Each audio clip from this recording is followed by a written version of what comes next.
Hello friends, Shri VK KPSM BSc college Palanpur में आपનું સ્વાગત છે। CCCH 503 ની અંદર યુનિટ નંબર 1 EMF આ યુનિટ આપણે ગયા લેક્ચરની અંદર પૂરો કરી દીધો હતો અને હવે આ યુનિટની અંદર એક્ઝામ્પલ્સ જોવાના હતા। તો એક્ઝામ્પલ્સ કે જે તમારે પૂછાય છે આગળની થિયરીમાંથી અને જે થિયરીમાંથી એક્ઝામ્પલ્સ પૂછાય છે એ થિયરીનો એક એક્ઝામ્પલ્સ આપણે આ લેક્ચરની અંદર જોઈશું કે જેનાથી તમને ખબર પડે કે કઈ રીતે એક્ઝામ્પલ્સ ગણવાના આવે છે। તમને એક્ઝામ્પલ્સની અંદર રકમો આપેલી જ હોય છે એટલે તમારે ફક્ત એનું સૂત્ર યાદ રાખી અને જે પણ કિંમતો આપેલી હોય એ મૂકી અને ફક્ત કેલ્ક્યુલેશન કરવાનું રહેશે। તો આપણે જોઈએ કે એક્ઝામ્પલ્સ કઈ રીતે પૂછાય છે।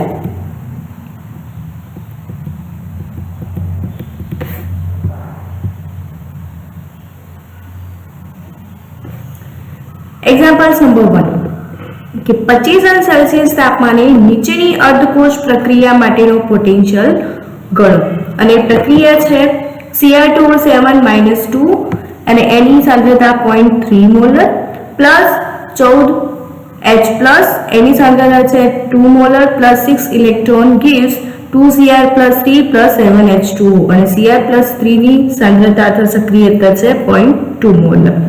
प्रक्रिया माटे प्रमाणित ऑक्सीडेशन पोटेंशियल प्लस 1.33 वोल्ट छे। हवे आपने आ रकम आपेली छे। हवे आनी अंदर शुं कह्युं छे कि 25 सेल्सियस तापमाने आपणे अर्धकोश प्रक्रिया माटेनो पोटेंशियल गणवानो छे। तो अहींया आपणे अर्धकोश प्रक्रिया आपेली छे। हवे आ अर्धकोश प्रक्रिया कई छे? रिडक्शन प्रक्रिया छे केम के इलेक्ट्रॉन मेळवे छे અને એમાંથી Cr+3 અને H2O બને છે। તો ઇલેક્ટ્રોન મેળવવાની પ્રક્રિયા એટલે રિડક્શન પ્રક્રિયા થશે। તો આ રિડક્શન પ્રક્રિયા માટે આપણે એનો પોટેન્શિયલ શોધવાનો છે અને આપણને પ્રમાણિત પોટેન્શિયલ કયો આપેલો છે? ઓક્સિડેશન પોટેન્શિયલ આપેલો છે। તો એને આપણે રિડક્શન પોટેન્શિયલમાં કન્વર્ટ કરવો હોય તો શું થશે? તો પ્લસ 1.33 ની જગ્યાએ શું થઈ જશે? -1.33। तो आपने रिडक्शन पोटेंशियल એટલે કે अर्धकोश प्रक्रिया માટેનું સૂત્ર મૂકીએ તો એ થશે કયું? નસ્ટનું ઇક્વેશન કે E reduction is equal to E0 reduction minus 0.05915 upon n log નિષ્પત્તિની સક્રિયતા ભાગ્યા પ્રક્રિયકની સક્રિયતા। તો અહીંયા નિષ્પત્તિની સક્રિયતા કેટલી થશે? તો a²Cr+3 અહીંયા 2Cr+3 છે એટલે aCr+3 નો સ્ક્વેર upon ACr2O7 -3 અહીંયા જે પ્રક્રિયક છે એ કે ACr2O7 -3 ગુણ્યા AH+14 ઇઝ ઇક્વલ ટુ હવે એની અંદર કિંમતો મૂકી દઈએ તો E0 રિડક્શન અહીંયા ઓક્સિડેશન પોટેન્શિયલ આપેલો છે એટલે આને આપણે ઓક્સિડેશન રિડક્શન પોટેન્શિયલમાં ફેરવવું હોય તો શું થશે? પ્લસનું માઈનસ થઈ જશે। तो यहाँ माइनस मूकी दीजिए तो -1.33 -0.05915 अपॉन इलेक्ट्रॉन कितना है 6 तो 6 log ACr+3 ની સક્રિયતા કેટલી છે? 0.2 તો 0.2 સ્ક્વેર अपॉन 0.3 गुणा 2 ની 14 હવે અહીંયા કેલ્ક્યુલેશન કરી દઈએ તો -1.33 -0.05915 upon 6 log 0.04 upon 0.3 गुण્યા 16384 is equal to -1.33 -0.009858 log 0.04 upon 4915.2 હવે આનો ભાગાકાર કરી અને એનો log લઈ લઈએ એનો ભાગાકાર કરીએ તો 0.508138 થશે। તો is equal to -1.33 -0.009858 log 0.508138 હવે અહીંયા આનો log લઈ લઈએ તો એનો log થશે -5.0894 તો is equal to -1.33 -0.009858 કૌંસમાં -5.0894 અને આની કેલ્ક્યુલેશન કરી દઈએ તો આપણને જવાબ મળશે E reduction is equal to -1.2798 volt. તો આ તો આપણો રિડક્શન પ્રક્રિયા જે અર્ધકોષ હતો એનો પોટેન્શિયલ આટલો થશે કે E reduction is equal to -1.2798 volt જેટલો આપણને રિડક્શન પોટેન્શિયલ મળશે। તો આ રીતે આપણે નર્સની ઇક્વેશનની મદદથી આપણે રિડક્શન પોટેન્શિયલ શોધી શકીએ, એટલે કે કોઈપણ અર્ધકોષની પ્રક્રિયાનો આપણે પોટેન્શિયલ શોધી શકીએ છીએ। બીજો એક્ઝામ્પલ જોઈએ કે 25 સેલ્સિયસ તાપમાને નીચેના કોષનો EMF ગણો। તો Ag પ્લસ ક્ષાર સેતુ Ag પ્લસ Ag બંને ધ્રુવ કેવા છે? સરખા છે અને બંનેની સાંદ્રતા ખાલી કેવી છે? જુદી જુદી છે। તો એકની છે 0.01 નોર્મલ અને બીજાની છે 0.1 નોર્મલ। હવે આની અંદર પહેલા તો પ્રક્રિયા કઈ રીતે થશે એ જોઈએ। તો એનોડ ઉપર કઈ પ્રક્રિયા થશે? આ એનોડ ઉપર કઈ પ્રક્રિયા થશે? તો Ag માંથી Ag પ્લસ ઇલેક્ટ્રોન પણ એની એ સક્રિયતા કેટલી હશે? 0.01 નોર્મલ। તો Ag માંથી Ag પ્લસ ઇલેક્ટ્રોન, આ ઇલેક્ટ્રોન છૂટા પડ્યા હશે ક્યાં જશે? આ Ag પ્લસ ઉપર। તો Ag plus electron gives Ag, જેટલું ઉડતું હોય એટલું ઉડાડી દઈએ તો અહીંથી Ag અને ઇલેક્ટ્રોન બે જતા રહેશે। વચ્ચે શું? તો Ag plus gives Ag plus, પણ સક્રિયતા કેવી છે? જુદી જુદી, કે 0.1 નોર્મલ અને 0.01 નોર્મલ। તો હવે આ સૂત્રમાં આ પ્રક્રિયા માટે આપણે નર્સનું ઇક્વેશન મૂકીએ તો E cell is equal to E0 cell minus RT upon NF ln A2 upon A1। હવે is equal to E0 cell is equal to શું થશે? કે બંને ધ્રુવો કેવા છે? સરખા છે, બંને Ag ધ્રુવ છે, તો શું થઈ જશે? E0 cell is equal to 0.0 volt થઈ જશે। તો આ 0.0 તો શું વધશે? minus RT upon NF ln A1 upon A2।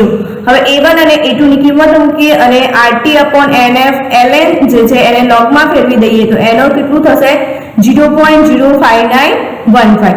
તો is equal to minus 0.05915 log 0.01 upon 0.1 is equal to minus 0.05915 log 0.1 થશે। 0.1 નો log કેટલો થશે? -1। તો is equal to minus 0.05915 into -1 minus plus। તો E cell is equal to plus 0.05915 volt જેટલું તમારો EMF મળશે। તો આ પ્રક્રિયાનો EMF કેટલો થશે? E cell is equal to 0.05915 volt. ત્રીજો એક્ઝામ્પલ છે કે 0.01 નોર્મલ અને 0.001 નોર્મલ થેલસ નાઇટ્રેટ ધરાવતા સાંદ્રતા કોષમાં EMF ની 25 સેલ્સિયસ તાપમાને ગણતરી કરો। 0.01 નોર્મલ અને 0.001 નોર્મલ થેલસ નાઇટ્રેટ દ્રાવણની સરેરાશ આયનિક સક્રિયતા ગુણાંક અનુક્રમે 0.92 અને 0.98 છે અને નાઇટ્રેટ આયનનો વહનાંક 0.483 છે। હવે આપણને થેલસ નાઇટ્રેટ આપેલું છે અને બંને ધ્રુવ કેવા છે? એક જ છે, થેલસ નાઇટ્રેટ જ છે, ફક્ત એની સક્રિયતા જુદી જુદી છે। તો હવે આની અંદર કયો ધ્રુવ થશે? પહેલા તો કયો છે કે નાઇટ્રેટ ધરાવતા સાંદ્રતા કોષમાં EMF ની ગણતરી કરવાની છે। તો સાંદ્રતા ધ્રુવ છે પણ કયો છે? નિર્ગમન સાથેનો સાંદ્રતા કોષ છે। તો નિર્ગમન સાથેના સાંદ્રતા કોષનું સૂત્ર મૂકીએ। E is equal to 2T minus RT upon NF ln A1 upon A2। અહીંયા 2 ક્યાંથી આયા? તો આપણે આગળ જે સમીકરણ જોઈ ગયા હતા એની અંદર હતું કે A2 અને A1 આ જે બંને છે એની અંદર H+ અને Cl- બંને હોય છે, એના લીધે આપણે બે આયનો છે એટલા માટે આપણે આગળ 2 મૂકીએ છીએ કે એક ધનાયન અને એક ઋણાયન છે એટલા માટે। હવે બીજું આપણને અહીંયા શું આપેલું છે કે એમના સક્રિયતા ગુણાંક એટલે કે F આપેલા છે, આપણને F આપેલા છે। તો આપણે સક્રિયતા કઈ રીતે ગણવી પડશે? તો A is equal to શું થાય? C into F થશે। આપણને અહીંયા C આપેલી છે, એની સાંદ્રતા આપેલી છે, તો આપણે A is equal to C into F કરી અને એની સક્રિયતા ગણીશું પહેલા। તો A1 is equal to શું થશે? C1 into F1। તો C1 બરાબર કેટલા છે?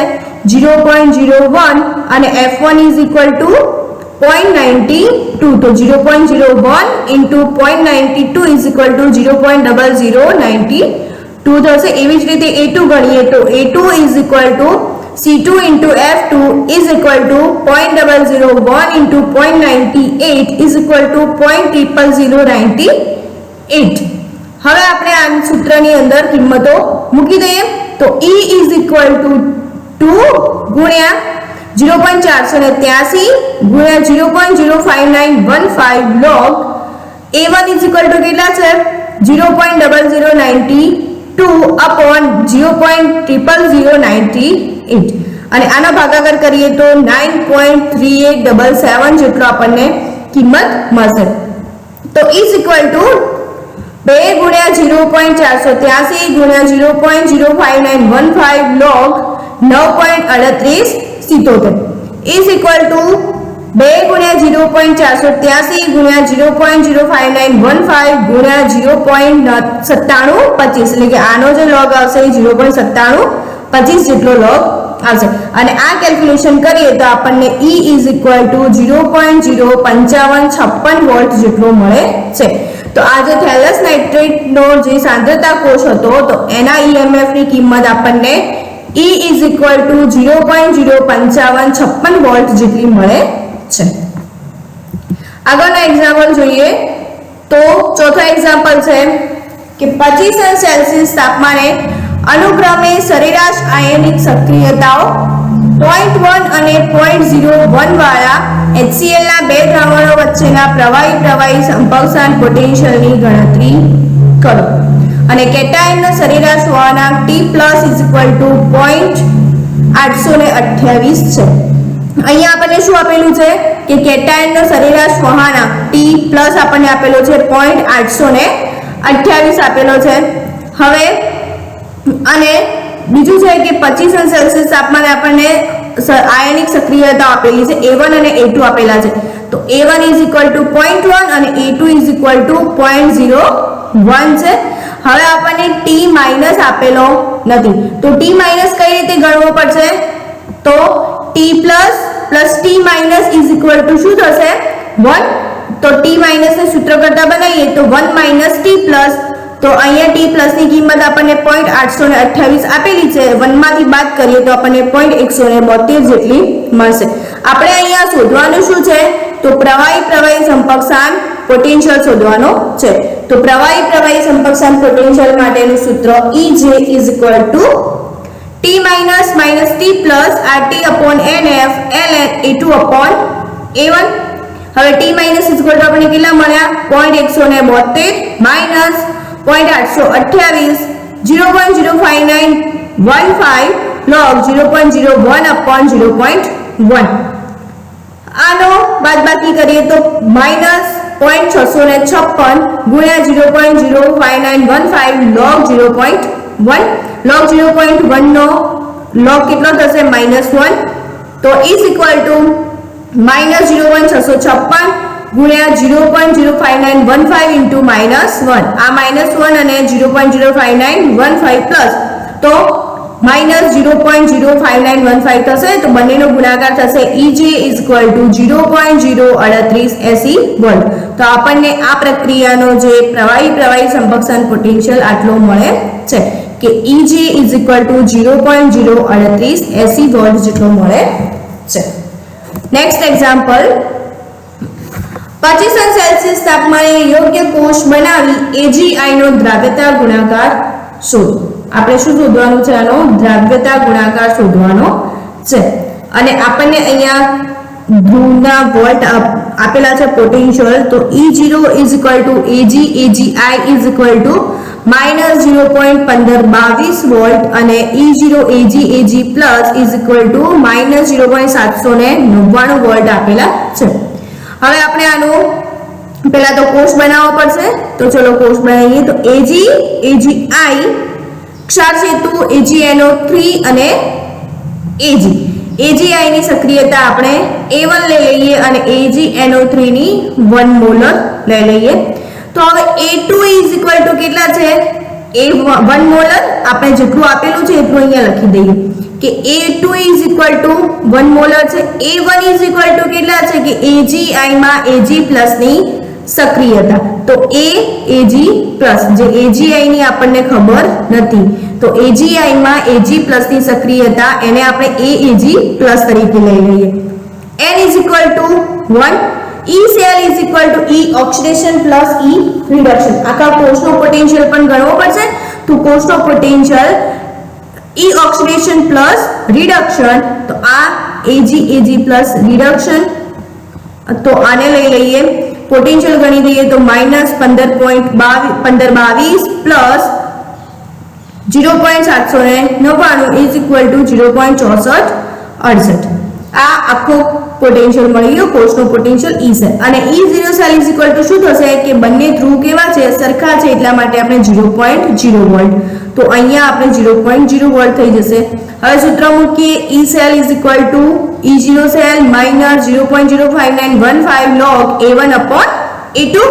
હવે આ 0 થઈ ગયા તો એને કાઢી નાખીએ તો minus 0.05915 log A1 upon A2 થશે. હવે આ માઈનસ ને દૂર કરવા શું કરીએ આપણે, અહીંયા A1 upon A2 ની જગ્યાએ A2 upon A1 કરીએ એટલે અહીંયા પ્લસ માં ફેરવાઈ જશે. તો is equal to 0.05915 log A2 upon A1. હવે કિંમતો મૂકી દઈએ કે E cell is equal to કેટલું છે 0.6468, તો 0.6468 is equal to 0.05915 log A2 is equal to 1, તો 1 upon AAG plus. હવે અહીંયાથી 0.05915 આ બાજુ આવી જશે અને log ને આપણે બાદબાકીમાં ફેરવી દઈએ તો 0.6468 upon 0.05915 is equal to log 1 minus log AAG plus. હવે આનો ભાગાકાર થશે 10.9349 is equal to log 1 is equal to 0, તો 0.0 minus log AAG plus. હવે આ જે log AAG plus minus છે ને આ બાજુ લઈ દઈએ તો 10 પોઈન્ટ આ બાજુ આવી જશે એટલે એ માઈનસ થઈ જશે. તો log AAG plus is equal to minus 10.9349 અને એને આપણે AAG plus એટલે કે અહીંથી log દૂર કરવા હોય તો આ શેમાં આવી જશે, એન્ટી log માં ફેરવાઈ જશે અને એનો એન્ટી log થશે તો AAG plus is equal to 1.090 ગુણ્યા 10 ની માઈનસ 11. આ આપણને AG plus ની સક્રિયતા મળી. હવે દ્રાવણ કયું હતું AAGI. હવે આ AAGI ની અંદર જેટલા AG ની સક્રિયતા હશે એટલી I માઈનસ ની સક્રિયતા હશે. તો AAG plus is equal to AI minus થશે. તો AAG plus is equal to AI minus is equal to 1.9 ગુણ્યા 10 ની માઈનસ 11 થશે. હવે AGI નો દ્રાવ્યતા ગુણાકાર KSPAGI is equal to AAG plus into AI minus is equal to 1.09 ગુણ્યા 10 ની minus 11 ગુણ્યા 1.09 ગુણ્યા 10 ની માઈનસ 11. બંનેની કિંમત કેટલી છે, સરખી છે, એટલા માટે અહીંયા બંને સરખા છે. તો બંનેનો ગુણાકાર થશે 1.188 ગુણ્યા 10 ની માઈનસ 22. તો આ હતો AGI નો દ્રાવ્યતા ગુણાકાર KSPAGI is equal to 1.188 गुणा 10 ની માઈનસ 22. નેક્સ્ટ એક્ઝામ્પલ, નીચેના કોષનો EMF 25 સેલ્સિયસ તાપમાને 0.60 વોલ્ટ છે.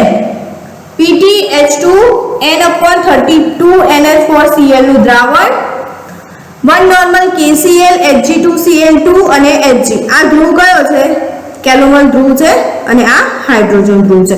તો NH4Cl ના દ્રાવણનું જળ વિભાજન અંશ શોધો અને જળ વિભાજન અચળાંક શોધો. તો 1 નોર્મલ કેલોમલ ધ્રુવનો રિડક્શન પોટેન્શિયલ 0.280 વોલ્ટ છે. હવે આપણને અહીંયા ઓક્સિડેશન પોટેન્શિયલ અને રિડક્શન પોટેન્શિયલ બંને અલગ અલગ આપેલા છે. તો હવે એના ઉપરથી આપણે પહેલા તો E સેલ બરાબર આપણને આપેલો છે, કેટલો છે 0.86 વોલ્ટ જેટલો આપેલો છે. તો હવે E cell is equal to E oxidation plus E reduction. Oxidation ઉપર કયો છે, હાઇડ્રોજન ધ્રુવ અને રિડક્શન ઉપર કેલોમલ ધ્રુવ છે. તો E cell is equal to E0 oxidation plus E reduction. તો ઓક્સિડેશન એટલે હાઇડ્રોજન ધ્રુવ પ્લસ કેલોમલ ધ્રુવ. હવે E cell is equal to 0.60 is equal to EH2. તો EH2 બરાબર કેટલા છે 0, હાઇડ્રોજન ધ્રુવનો પોટેન્શિયલ 0, તો એ 0 થઈ જશે. પહેલા તો E0H2 ની આપણને અહીંયા કિંમત મૂકી દઈએ કે E0H2 બરાબર નસ્ટનું ઇક્વેશન મૂકીએ કે E0H2 -0.05915 log AH plus plus calomel ધ્રુવનો પોટેન્શિયલ આપણને 0.280 વોલ્ટ આપેલો છે, તો પ્લસ 280. તો 0.60 is equal to E0H2 is equal to 0, તો minus 0.05915 log AH plus 0.280. આ 0.280 ને આપણે આ બાજુ લઈ દઈએ તો 0.60 minus 0.280 is equal to minus 0.05915 log AH plus 0.60 minus 0.280 is equal to 0.320 is equal to minus 0.05915 log AH plus અહીંયાથી જે 0.05915 અને માઈનસ છે એને આપણે આ બાજુ લઈ દઈએ તો log AH plus is equal to minus 0.320 upon 0.05915 અને આનો ભાગાકાર થશે minus 5.40997. હવે એ log દૂર કરવા માટે આને શું કરવું પડશે? એન્ટી log માં ફેરવવું પડશે. તો AH plus is equal to anti log minus 5.40997. તો AH plus is equal to 3.89 ગુણ્યા 10 ની માઈનસ 6 ઘાત જેટલો આપણને આનો એન્ટી log મળશે. એટલે કે AH plus ની સક્રિયતા કેટલી થશે? 3.89 ગુણ્યા 10 ની માઈનસ 6. હવે NH4Cl નો જળ વિભાજન અંશ શોધવાનો છે. તો જળ વિભાજન અંશ આપણે જે થિયરીમાં હતો એ પણ અલગ છે અને આમાં પણ અલગ છે. તો એક્ઝામ્પલ્સ ની અંદર તમારે આ યુઝ કરવાનો છે, જે અહીંયા મેથડ છે એ રીતે યુઝ કરવાની છે. તો NH4Cl નો જળ વિભાજન અંશ H is equal to AH plus upon C. એટલે કે અહીંયા જે આપણને NH4Cl નું દ્રાવણ આપેલું છે, આ NH4Cl ના દ્રાવણ એટલે કે જેટલી સક્રિયતા આપણે NH4Cl માંથી H plus ની આપણને મળશે, આ H plus ની સક્રિયતા ભાગ્યા NH4Cl નું સાંદ્રતા, એના ઉપરથી આપણને એનો જળ વિભાજન અંશ મળશે. તો AH plus upon C. તો AH plus ની કિંમત આપણને કેટલી મળી? 3.89 ગુણ્યા 10 ની માઈનસ 6 ઘાત ગુણ્યા ભાગ્યા C. C is equal to કેટલા છે? n upon 32 એટલે 1 ભાગ્યા 32 થશે. તો 1 ભાગ્યા 32 તો છેદનો છેદ ઉપર જશે એટલે ગુણ્યા 32 ઉપર આવી જશે. તો 3.89 ગુણ્યા 10 ની માઈનસ 6 ઘાત ગુણ્યા 32 upon 1. તો H is equal to 1.2448 ગુણ્યા 10 ની માઈનસ 4 ઘાત જેટલો આપણને એનો જળ વિભાજન અંશ H મળશે.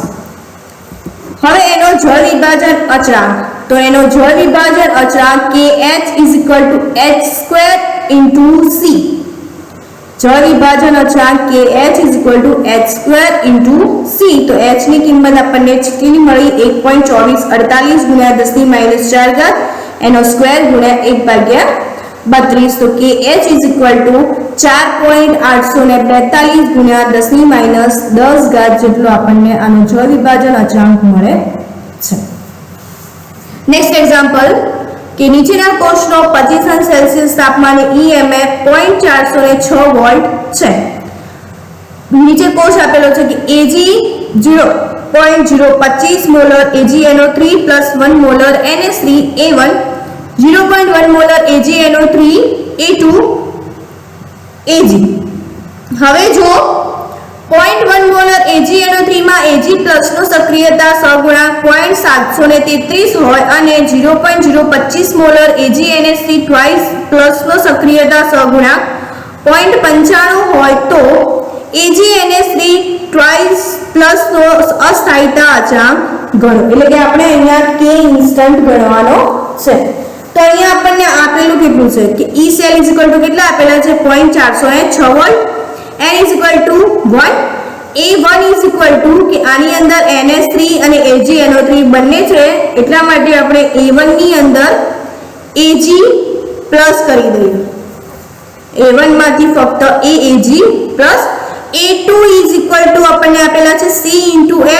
આપણને અહીંયા સક્રિયતા સહગુણાંક આપેલા છે એટલે આપણે શું કરવું પડશે અહીંયા કે જે AgNO3 માનો જે Ag પ્લસ નો સક્રિયતા સહગુણાંક આપેલો છે તો એનો સક્રિયતા સહગુણાંકને એની સાંદ્રતા સાથે ગુણી અને એની સક્રિયતા નક્કી કરીએ. તો A2 is equal to C into F. તો is equal to 0.1 ગુણ્યા 0.733 તો is equal to 0.0733. હવે સૂત્ર મૂકીએ तो E cell is equal to 0.05915 upon 1 log A2 upon A1. E cell is equal to કેટલા છે 0.406 is equal to 0.05915 log 0.0733 upon A1. હવે 0.406 0.05915 ને આપણે આ બાજુ લઈ દઈએ તો 0.406 ભાગ્યા 0.05915 અને આને અલગ કરીએ તો is equal to log 0.0733 minus log A1. આનો ભાગાકાર થશે 6.8639 is equal to અને આનો log થશે minus 1.1349 minus log A1.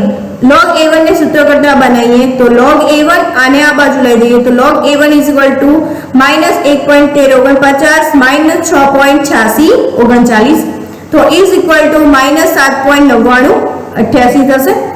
હવે અહીંયા log છે log ને દૂર કરવા માટે શું કરવું પડશે એન્ટી log માં ફેરવવું પડશે તો A1 is equal to anti log minus 7.9988 અને એનો એન્ટી log થશે A1 is equal to 1 ગુણ્યા 10 ની minus 8 ઘાત is equal to AAG plus કે A1 is equal to આપણે AAG plus લીધા હતા. હવે AgNH3 twice plus માં 1 મોલ Ag સાથે એના 2 મોલ NH3 જોડાયેલા છે તો આ ANH3 એટલે કે AAG plus ની સક્રિયતા તો આપણે ગણી લીધી કેટલી 1 ગુણ્યા 10 ની minus 8 ઘાત પણ એમાંથી આપણે NH3 ની સક્રિયતા પણ ગણવી પડશે તો ANH3 is equal to શું થાય ધારો કે આ જે ANH3 twice આખું છે એમાં એને આપણે 1 ગણી લઈએ કે આખો એના મોલની સંખ્યા 1 છે તો અહીંયા NH3 માટે શું કરવું પડશે તો NH3 માટે આપણે ગણવા પડશે કે એની સક્રિયતા કેટલી થાય છે તો ANH3 is equal to 1 minus 2 ગુણ્યા 0.025 શું છે એની સાંદ્રતા છે તો 1 minus 2 ગુણ્યા 0.025 તો is equal to 0.95 થશે. હવે AgNH3 twice ની સક્રિયતા તો આપણે આગળની સ્લાઇડમાં એનો સક્રિયતા સહગુણાંક આપણને આપેલો છે કેટલો છે 0.95 જેટલો છે તો હવે આ AgNH3 twice નો જે સક્રિયતા છે એ શોધવા માટે શું કરવું પડશે એની સાંદ્રતાને એના સક્રિયતા સહગુણાંક સાથે ગુણવા પડશે તો એને આપણે ગણી લઈએ તો એની સાંદ્રતા 0.025 જેટલી છે અને એનો સક્રિયતા સહગુણાંક 0.95 તો AgNH3 twice is equal to C into F is equal to 0.95 ગુણ્યા 0.025 તો is equal to 0.02375. હવે આનું આપણે વિભાજન કરીએ તો ANH3 twice plus gives Ag plus 2NH3 તો K in stable is equal to નિપજની સક્રિયતા ભાગ્યા પ્રક્રિયકની સક્રિયતા એ રીતે કરીએ તો AAG plus into A square NH3 upon AAG NH3 twice Ag plus ની આપણને કેટલી મળી 1 ગુણ્યા 10 ની minus 8 ઘાત જેટલી મળી તો 1 ગુણ્યા 10 ની minus 8 ઘાત ગુણ્યા A square NH3 ની કેટલી મળી છે 0.95 તો 0.95 સ્ક્વેર upon AgNH3 twice ની આપણને કેટલી મળી 0.02375 તો 0.02375 અને આખો ઇક્વેશન નો આપણે કેલ્ક્યુલેશન કરી દઈએ તો આપણને K instant is equal to 3.8 ગુણ્યા 10 ની minus 7 ઘાત જેટલી મળે છે. તો આ રીતે તમારા એક્ઝામ્પલ્સ પૂછાય છે અને આ એક્ઝામ્પલ્સ ની તમારે કિંમતો આપેલી હોય છે તમારે સૂત્ર મૂકી અને એમાં કેલ્ક્યુલેશન કરી અને એક્ઝામ્પલ્સ ગણવાના હોય છે. તો આપણો યુનિટ 1 પૂરો થાય છે. હવે આપણે નેક્સ્ટ યુનિટ લઈશું આગળના લેક્ચરની અંદર. Thank you.